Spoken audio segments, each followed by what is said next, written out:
জায়গায় গিয়েছেন এবং ওনার কিছু কর্মকাণ্ড আমরা দেখেছি।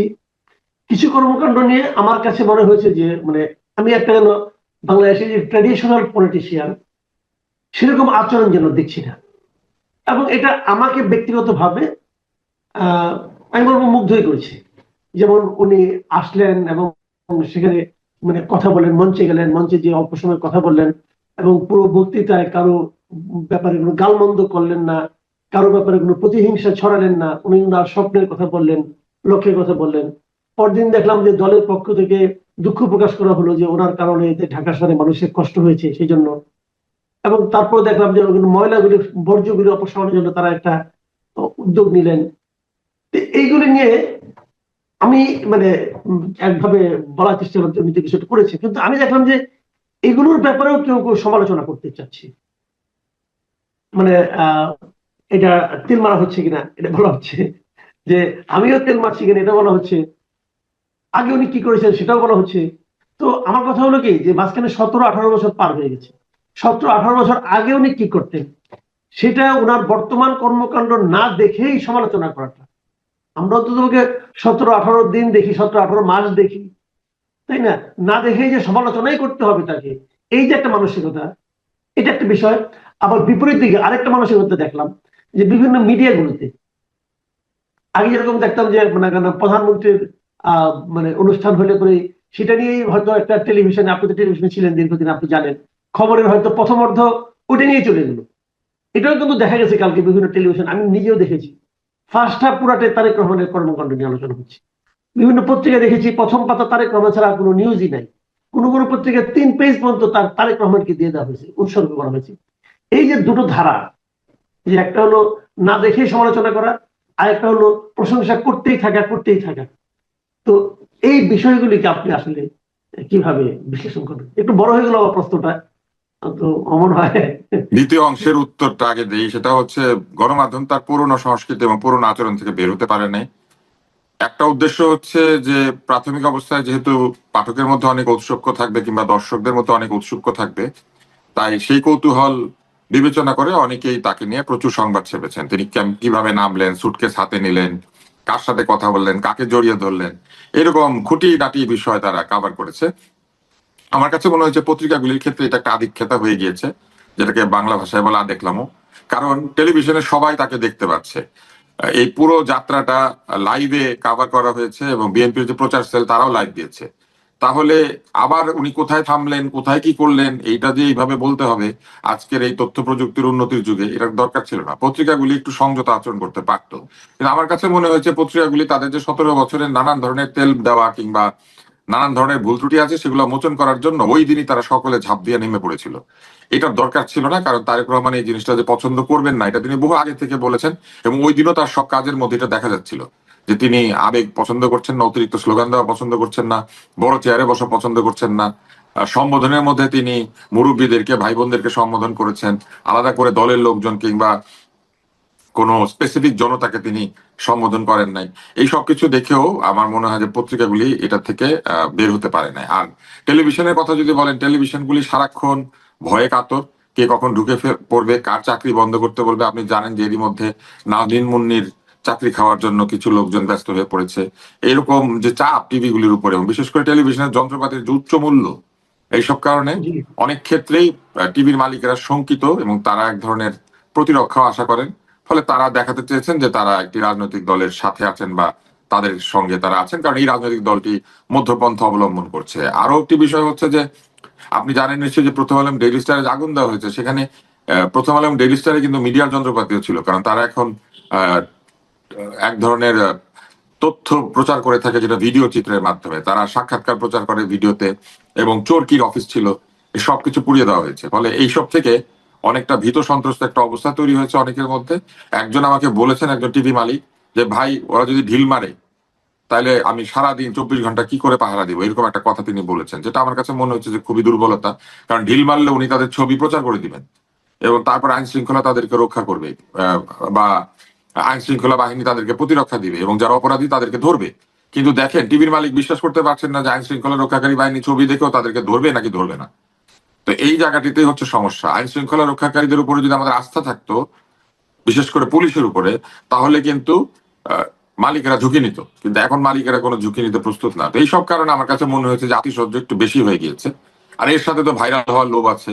ওই দিন ওনার ছবি যেখানে গিয়েছে সকলে ক্লিক করেছেন, ওনার বিড়ালটা পর্যন্ত পপুলার হয়েছে। বিড়ালের নাম কি এটা জাতি প্রায় মুখস্থ করেছে। তো এইসব জিনিস হচ্ছে এই গণমাধ্যমের আদেকলাম, এটা বন্ধ করা দরকার। কারণ এইভাবে গণমাধ্যম চলবে না, যে এটা বোঝা গিয়েছে, এবং তারেক রহমান নিজেও এই বিষয়ে সতর্ক করেছেন, অতিরিক্ত প্রচার, অতিরিক্ত আবল তাবল কথাবার্তা তিনি বলতে না করেছেন। আর প্রথম অংশটা যদি আপনি আমাকে বলেন, তাহলে আমি বলবো যে মানুষের মধ্যে আবেগের আতিশয্য আছে, মানুষের মধ্যে প্রবল আবেগ রয়েছে, এবং সেই আবেগের বহিঃপ্রকাশ ঘটেছে উনি আসার পরে। এবং একই সাথে কিছু মানুষ স্বার্থানুসন্ধান করতে শুরু করেছে, দলত্যাগ করে তার দলে যোগ দিতে শুরু করেছে, ধানের শীষ নেওয়ার জন্য নিজের দল ছেড়ে দিচ্ছে, এরকম নানান কিছু হচ্ছে। তো সবকিছু মিলিয়ে তার আগমন আমাদেরকে আশ্বস্ত করেছে এই জন্য যে একজন বড় নেতা বাংলাদেশে ঢুকেছেন, একটা বড় দলের বড় নেতা।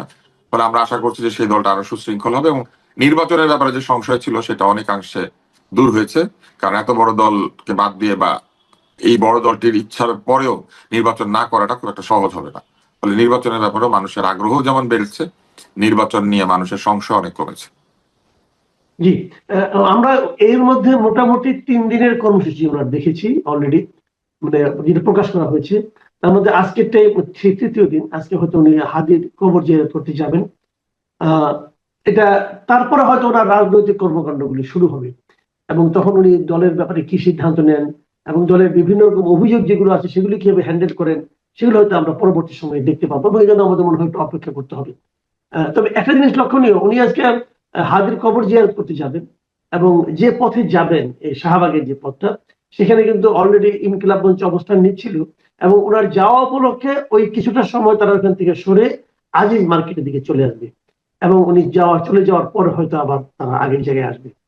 তো হাদির হত্যাকারীকে ধরতে হবে, গ্রেপ্তার করতে হবে, এই দাবিতে যে তারা অবস্থানটা নিচ্ছে, এটার সমাধানটা আসলে কিভাবে হবে? যদি হাদি দেশ ত্যাগ করে হাদি হত্যাকারী যদি দেশ ত্যাগ করে থাকে অলরেডি এর মধ্যে, তাহলে সেক্ষেত্রে ওদের দাবি কিভাবে পূরণ হবে?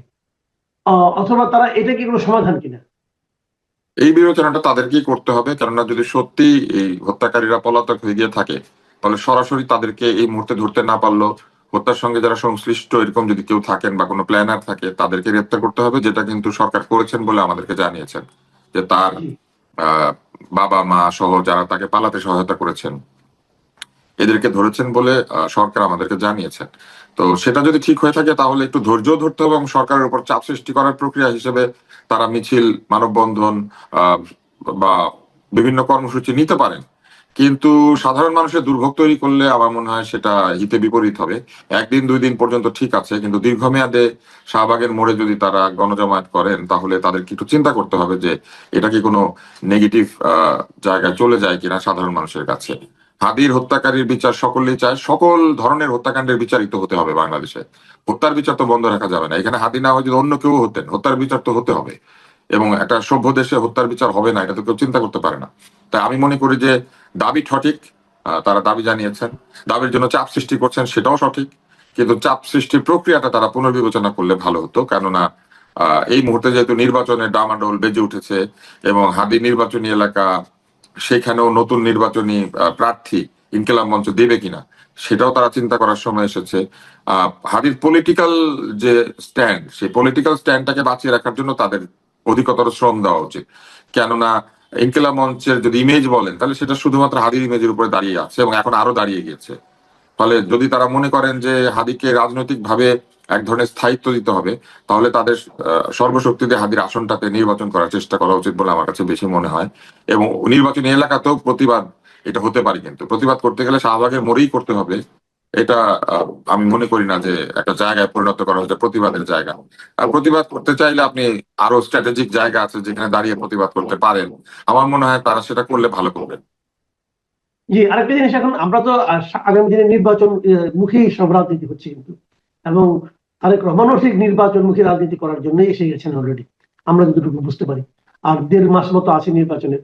এর মধ্যে আমরা নতুন নতুন দৃশ্যের অবতারণা হচ্ছে দেখতে পাচ্ছি, বিশেষ করে প্রতীকের জন্য যে হাহাকার, প্রতীকের জন্য যে আকুতি, ধানের শীষ পাওয়ার জন্য দল ত্যাগ করা, এমনকি গণ অধিকার পরিষদের মতো বড় একটা দল, সেই দলের সাধারণ সম্পাদক রাশেদ খান তিনি বিএনপিতে যোগ দেবেন বলে সিদ্ধান্ত হয়েছে কেবল ধানের শীষ প্রতীকটা পাওয়ার জন্য, এবং সেটাকে আবার তার দল কিন্তু জাস্টিফাই করছে। দলের যিনি মানে সভাপতি আছেন নুরুল হক নূর, তিনিও ব্যাখ্যা দিয়েছেন যে এটা কেন জাস্টিফাইড তাদের কাছে। তো এটা কি একটা রাজনৈতিক দলের মানে আপনার দীনতা প্রকাশ করে না? রাজনৈতিক দলের দীনতা চাইতেও সবচেয়ে বড় বিষয় যেটি হয়েছে, রাজনৈতিক দল কৌশল অবলম্বন করতে গিয়ে তারা এক ধরনের মরাল গ্রাউন্ড থেকে সরে যাচ্ছেন। নিজের দলের প্রতীক বাদ দিয়ে তারা যখন অন্য একটি দলের প্রতীকে গিয়ে নির্বাচন করে ভাবেন যে বিজয় আরো বেশি সুসংহত হবে, তখন তাহলে তাদের দল আসলে বিলুপ্ত করে দেওয়াটাই ভালো। কেননা তার দলের মার্কার কোনো ভ্যালু নাই, তার দলের নেতারও যদি কোনো ভ্যালু না থাকে, বিএনপির ইমেজকে নিয়ে যদি তাদেরকে বিজয়ী হয়ে আসতে হয়, তাহলে এই রাজনীতি করার প্রয়োজন কি? তারা সরাসরি বিএনপিতে অন্তর্ভুক্ত হয়ে গেলেই বরং ভালো। অযথা একটা দল, একটা অফিস, খরচ বিরোচ এগুলা করার চাইতে আমার কাছে মনে হয় যে এই খরচটা, এই ব্যয় সংকোচন করে তাদের উচিত বিএনপির মার্কা নিয়ে বিএনপির ওখানে চলে যাওয়া এবং বিএনপির পতাকা তলেই নির্বাচন না শুধু রাজনীতিটাও কন্টিনিউ করা। কেননা যদি একটা দল তার আলাদা পরিচয় বজায় রাখতে চায়, তাহলে তাকে আলাদা পরিচয়, আলাদা প্রতীকে নির্বাচন করাটাই ছিল যুক্তিসঙ্গত। সেই যৌক্তিক জায়গা থেকে তারা সরে এসেছেন। একমাত্র কারণ হচ্ছে তারা মনে করছেন যে তাদের প্রতীক দেখে লোকে ভোট দিবে না, ধানের শীষে বেশি ভোট পড়বে, কারণ মানুষ প্রতীক দেখে ভোট দেয়। যদি প্রতীক দেখেই ভোট দেয়, তাহলে আপনাদের নিজেদের প্রতীকের মূল্য আপনারা তৈরি করতে পারেন না, এবং ভবিষ্যতে যাতে না পারেন অন্তত 5 বছর, সেই ব্যবস্থা নিজেরাই করলে, তাই না? তারা নিজেদের প্রতীকে যখন নির্বাচন করেন না, আপনার নামের শেষাংশ মনে করেন কারো নাম রবীন্দ্রনাথ ঠাকুর, উনি ঠাকুর বাদ দিয়ে দিলেন, উনি চৌধুরী হয়ে গেলেন। হ্যাঁ, হয়ে তিনি বললেন যে আমি আজকে থেকে রবীন্দ্রনাথ চৌধুরী। কেন? কারণ চৌধুরী বংশের প্রতাপ বেশি। তো এইটা যদি হয়, তাহলে ওনাদের উচিত না ওইটা করা, ওনাদের উচিত ওই চৌধুরী বংশে যোগ দেওয়া এবং সেখানেই থাকা। এটার কোনো মানে নাই যে তারা অযথা এই নিজের প্রতীক, নিজের অফিস এগুলা করে টাকা পয়সা নষ্ট করার প্রয়োজন কি? আমি দেখি না, সময়ও নষ্ট আসলে। আহ আবার ফলে আবার আমি ধরেন মনে করি এটা বন্ধ করে দেওয়া উচিত। ধরেন উনি ধানের শীষ ইলেকশন করলেন, করে হয়তো হেরে গেলেন। হারতে তো পারে, ধানের শীষ সবাই তো আর জিতবে না, 2 জন তো হারবে। ধরলাম উনি হেরে গেলেন, তখন উনি কি করবেন? ধানের শীষে থেকে যাবেন নাকি আবার না, চলে হেরে আসবেন? গেলে আমি আপনাকে আগে একটা আগাম ভবিষ্যৎবাণী করি। তারা বলবেন যে এই নির্বাচনের মধ্যে দিয়ে প্রমাণিত হয়েছে যে ধানের শীষের সেই জায়গা নেই, আমরা আবার আগের জায়গায় ফেরত গেলাম বলে আবার তারা দেন দরবার শুরু করবেন, আবার অফিস ফিরে যাবেন, আবার গিয়ে অন্যের অফিস দখল করার চেষ্টা করবেন, অন্যের অফিস দখল করে সেইখানে তারা রাজত্ব করার চেষ্টা করবেন। এগুলো আবার শুরু করবেন তারা। কেননা এই রাজনীতিটা আসলে স্বার্থের রাজনীতি, এটা আমাদের কাছে পরিষ্কার হয়ে গিয়েছে। ভোটে জিতে সংসদে গিয়ে সংসদের আসনে বসে বড় গাড়ি দৌড়ানো কিংবা ক্ষমতা এনজয় করা, এর বাইরে তো আমি আর কোনো কারণ দেখি না যে নিজের দলের প্রতীক, নিজের পরিচয় বাদ দিয়ে অন্যের পরিচয় নির্বাচন করতে চলে যাওয়া। আর তো কোনো কারণ থাকতে পারে না। ফলে তারা আবার আগের মতো জায়গায় ফিরে গিয়ে বার্গেনিং চিপ হিসেবে ব্যবহৃত হবেন, অথবা নিজেরাই বার্গেন করে করে বিভিন্ন সুবিধা দিয়ে আদায় করবেন। এগুলো আবার শুরু করবেন তারা, কারণ তারা সুবিধার জন্য কৌশলী হয়েছে, নীতির জন্য না। আমি শেষ প্রশ্নটা আসছি। এটা আমার কাছে খুবই সিগনিফিকেন্ট মনে হয়েছে যে জামায়াতে ইসলামের সঙ্গে এনসিপির একটা আসন সমঝোতা, এক ধরনের জোটবদ্ধ হয়ে নির্বাচন করার একটা কথা শোনা যাচ্ছে। এখনো একটা ঘোষণা আসেনি, কিন্তু বিভিন্ন পত্রপত্রিকা এ নিয়ে ডিটেল রিপোর্ট আসতেছে। কিন্তু এর মধ্যেও আবার দেখতেছি, আমি মাঝখানে একটা এরকম টকশোতে গিয়েছিলাম গত পরশুদিনের দিকে, জামাতের এক নেতা বলতেছেন যে না, এটা তো এখনো ডিক্লেয়ার্ড না, মানে উনি এটা মানতে চাচ্ছেন না। তা আমি তখন ভাবছিলাম যে উনি তো মানতে চাচ্ছেন না, যখন ডিক্লেয়ার করবে তখন উনি কি বলবেন? মানে এই যে একটা রাজনীতিটা হচ্ছে যে জামাতের সঙ্গে এনসিপি, এটা কি এনসিপির জন্য রাজনৈতিক ভাবে মানে কোনো বাড়তি মাইলেজ দেবে? আপনার কাছে কি মনে হয়? ডিক্লারেশনের আগে আমাদের কোনো কিছু সরাসরি বলা উচিত না, কেননা এখনো তো এই বিষয়টা আহ, সর্বসমক্ষে ঘোষিত হয় নাই। কিন্তু ধরা যাক এই ঐক্যটা হলো, আপনি ঐক্যের শর্তগুলির কথা চিন্তা করেন। প্রথমত এনসিপি গিয়েছে আসনের জন্য, কারণ তারা অনেক বেশি আসন চায়। তাদের নিজেদের দলের মধ্যে 5-10 জন ইলেকশন করলে বাকি 20 জন হইচই করবে এবং দলের মধ্যে সমস্যা তৈরি হবে, এবং সেই সমস্যা বন্ধ করার জন্য তাদের 30টা 40টা বা আরো বেশি আসন দরকার। এবং সেই জন্য তারা একটা শক্তিশালী দলের সঙ্গে যাওয়ার চেষ্টা করেছে। বিএনপির পক্ষে তাদেরকে 30-40-50টা আসন দেওয়া সম্ভব না, এটা কোনোভাবেই সম্ভব না। যে জন্য তারা বেশি আসনের জন্য আমার ধারণা যে জামাতের দিকে গিয়েছেন, এবং জামাত যেহেতু একটি শক্তিশালী কন্টেন্ডার এবারের নির্বাচনে বা প্রতিদ্বন্দ্বী, সেই কারণে তারা সেইখানে পাল্লা ভারী করার জন্য গিয়েছে। এখন তারা কি দাঁড়িপাল্লা প্রতীক নিয়ে নির্বাচন করবেন নাকি শাপলাকলি নিয়ে, এইটা হবে দ্বিতীয় প্রশ্ন। যদি তারাও ভিপি নুরের দলের মতো দাঁড়িপাল্লা প্রতীকে চলে যেতে চান, তাহলে তো দল বন্ধ করে দিতে হবে। তা আমি ধারণা করছি সেটা তারা করবেন না। তারা শাপলাকলি প্রতীকে দাঁড়িপাল্লার সাথে মিলে নির্বাচন করবেন। এখন 30টি আসনে তারা নিজেদের প্রার্থী দিলেন, ধরে নিলাম সেই 30টি আসনে তাদের অনেক জনপ্রিয়তা আছে, কিন্তু বাকি 270টি আসনে তাদের প্রতীক হারিয়ে যাবে, তাদের দলও হারিয়ে যাবে, কারণ তাদের দলের লোকদের জামাত ইসলামের সাথে মিলে জামাতের প্রার্থীর জন্য ভোট চাইতে হবে।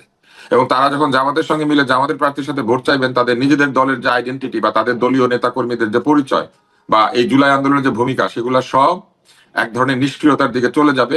মানুষ ভুলে যেতে শুরু করবে এবং ভেবে নেবে যে এই দলের লোকেরা জামাতের সঙ্গে মিলে গিয়েছে। ফলে 270টি আসনে তাদের অবস্থা আগামী 5 বছর তো দূরের কথা, আগামী 10 বছরের জন্য খারাপ হয়ে যেতে পারে। এবং অনেক দলের নেতাকর্মী কিন্তু দল থেকে সরে তারাও চিন্তা করবেন যে থাকি যদি তাহলে শক্তিশালী দলের সাথে থাকি। ফলে যে এলাকার যে জিতার মতো ক্যান্ডিডেট দেখা যাবে তার পেছনে গিয়ে তারা দাঁড়িয়ে যাবেন, কারণ স্বার্থের রাজনীতিটা এইখানেও এস্টাবলিশড হয়ে যাচ্ছে। তৃতীয় বিষয় হচ্ছে তারা ক্রাউড ফান্ডিং শুরু করেছিলেন। যারা ক্রাউড ফান্ড করেছেন তারা কি জামাতের সঙ্গে তারা মিলবেন এই কথা জেনে ক্রাউড ফান্ড করেছেন? ফলে বিভিন্ন প্রার্থীরা যে 10, 20, 50 লাখ টাকা করে তুলছেন মানুষের কাছ থেকে, তারা যদি জানতেন যে তারা জামাতের সঙ্গে ইলেকশন করবেন, তাহলে তো এত টাকা হয়তো তারা তুলতে পারতেন না। এই টাকাগুলি তারা কি করবেন? এই টাকাগুলি খরচ করা কি আসলে নৈতিকভাবে ঠিক হবে? কারণ এককভাবে এনসিপি নির্বাচন করবে এই কথা জেনে লোকজন ফান্ডিং করেছে। এখন জামাতের ঘাড়ে উঠলে পরে জামাত ঘাড়ে নিয়ে ঘুরবে, জামাত টাকা পয়সা দিবে, মানুষ কেন টাকা পয়সা দিতে যাবে? তাই না? অনেক ভোটারই নিশ্চয়ই আছেন যারা এনসিপি কে ভোট দেওয়ার জন্য টাকাটা দিয়েছেন, তারা নিশ্চয়ই দাঁড়িপাল্লাকে ভোট দেওয়ার জন্য অন্যান্য আসনে এই টাকাটা দিবেন না। যে 270টি আসনে তারা প্রার্থী দিবেন না, সেই 270টি আসন থেকে কি তাদের কাছে টাকা পয়সা আসে নাই? তো সেই টাকা কোথায় ব্যবহৃত হবে? এখন এইটা হচ্ছে তৃতীয় একটা প্রশ্ন। চতুর্থ একটা প্রশ্ন আছে, সেটা হচ্ছে তারা যে জুলাই বিপ্লবের কথা বললেন, জুলাই আন্দোলনের কথা বললেন, এক ধরনের আহ রাজনীতির কথা বললেন যেটা নতুন বন্দোবস্ত, অথচ তারা একটি পুরনো দলের সঙ্গে চলে গেলেন। অন্যতম পুরনো দল বাংলাদেশের, এই উপমহাদেশের অন্যতম পুরনো দল জামাত ইসলাম, হ্যাঁ, যেটা একাধিক দেশে শাখাও রয়েছে। তো এরকম একটা দলের সঙ্গে তারা চলে গেলেন। তারা যখন স্লোগান দেন তারা বলেন পিন্ডি না ঢাকা, দিল্লি না ঢাকা। তো এই দলের তো পিন্ডিতে শাখা আছে, দিল্লিতেও শাখা আছে, তাই না? এই দল তো দুই দেশে আছে। তো এই দলের সঙ্গে তারা চলে গেলেন, তো তারা তো পিন্ডি ঢাকা দিল্লি সব মিলাই ফেললেন। তো তারা কেন যাবেন? জামাত ইসলামী রাজনীতি করতেই পারে, জামাতের রাজনীতি আমরা জানি, এবং জামাত রাজনৈতিক দল হিসেবে মানুষের কাছে যদি গ্রহণযোগ্যতা পায় সেটা তারা পাবেন, সেখানে তো কারো বাধা দেওয়ার কিছু নাই। কিন্তু যারা মুখে বলে যে আমরা কারো ধামা ধরে না, তাহলে যে দলের ধামা 3 দেশে বিস্তৃত এবং আরো আন্তর্জাতিক দেশসমূহে তাদের লোকজন রয়েছে, সেই সেই ধামা সম্পন্ন দলের সঙ্গে তারা গেলেন কেন? এটা একটা চতুর্থ প্রশ্ন।